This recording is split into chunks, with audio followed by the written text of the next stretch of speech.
Now I'm going to teach you the easiest technique to vectorize a design, which works great when you want that handmade feeling. For this, you're going to use your favorite design software. I'm going to create a new file in Adobe Illustrator, and I'm going to add a photo of the sketch I made. Okay. In this case, you need the sketch to be as precise as possible.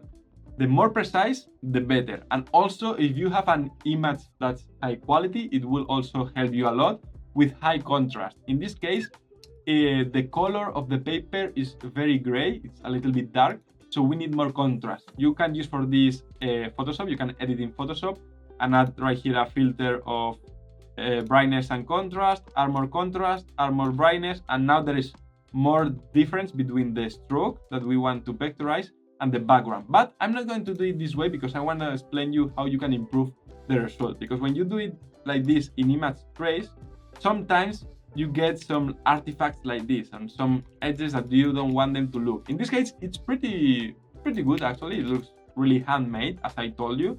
And with just a button, we have the result we wanted. But sometimes, for example, with this image right here, with a wider stroke, if I make the same thing, image trace, I can get some noise, some dots that I don't want. How can I improve that? Well, for this, you are going to go to Windows, image trace. Okay, I have it right here open, but if you don't have it, go Windows, image trace.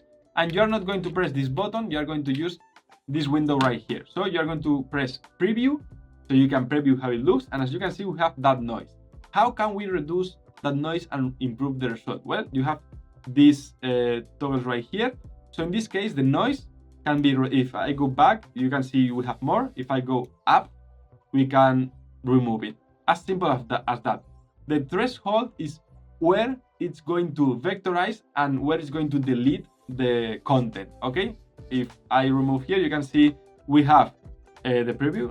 Okay, I'm not seeing it. I'm going to import it again. But if you see here, maybe how the threshold is when it's going to detect that we want to vectorize, at what darkness. Okay, because this is brighter, but it's not that bright, and this is darker. Okay, and we have some parts maybe that are brighter, like this one, some parts that are darker, like this one. Okay, so the threshold means when it's going to be that point and at which it's going to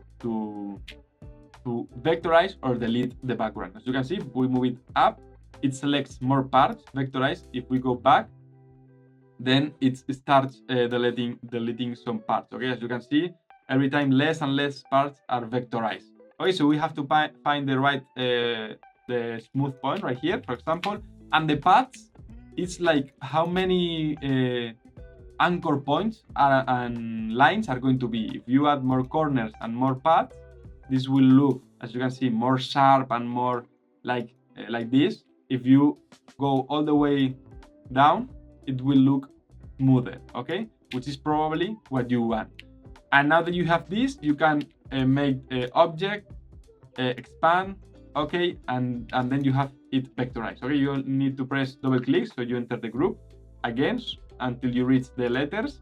You select all of them with Shift, Control X, so you can cut them, go out, Control V, and you have it right here. And now you can improve by pressing A. Okay, so we have the direct selection.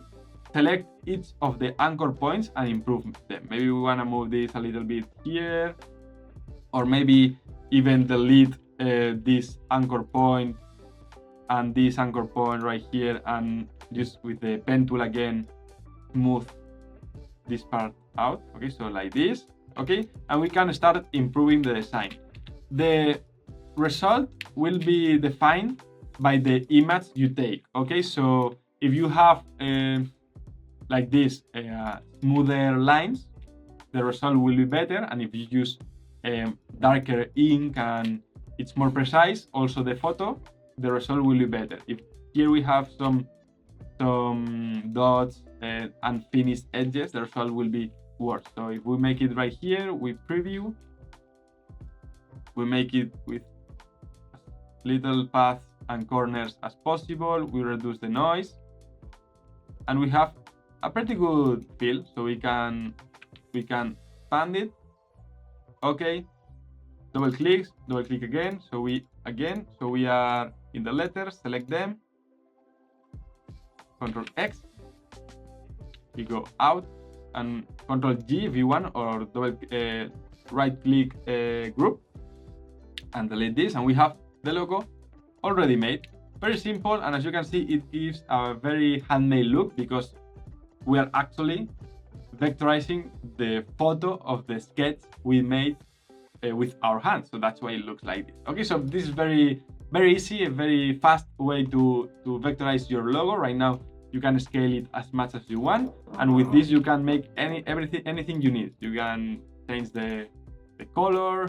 You can now start refining the logo or improve it as you need. Okay, so this is the image trace technique.